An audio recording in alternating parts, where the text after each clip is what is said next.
Healthy and டேஸ்டியான banana muffin எப்படி பண்ணலான்னு பார்க்கலாம் வாங்க. 2 பழுத்த வாழைப்பழமாக எடுத்திருக்கேன். பழுத்த வாழைப்பழமாக இருந்தால் நல்லா டேஸ்ட்டு நல்லாயிருக்கும்.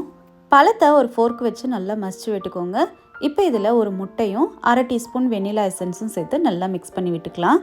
இப்போ இதில் நம்ம பீனட் பட்டர் சேர்த்துக்கலாம். ஒரு 2 டேபிள் ஸ்பூன் நல்லா ஃபுல்லாக எடுத்து சேர்த்துக்கோங்க.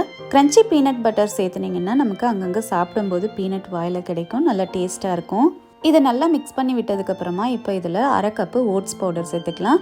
முழு ஓட்ஸை அப்படியே மிக்சியில் போட்டு பவுடர் பண்ணிவிட்டு அதுலேருந்து 1/2 கப்பு எடுத்துக்கோங்க. இதோட ஒரு table spoon cocoa powder, 1/2 teaspoon baking powder சேர்த்துட்டு நல்லா மிக்ஸ் பண்ணி விடுங்க.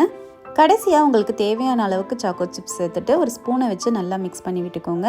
இதோட கன்சிஸ்டன்சி கொஞ்சம் திக்காக தான் இருக்கும். இப்போ இதை மஃபின் கப்பில் ஒரு 3/4 அளவுக்கு வர மாதிரி ஃபில் பண்ணிக்கோங்க. மேலே இன்னும் கொஞ்சம் சாக்கோ சிப்ஸ் போட்டுக்கலாம்.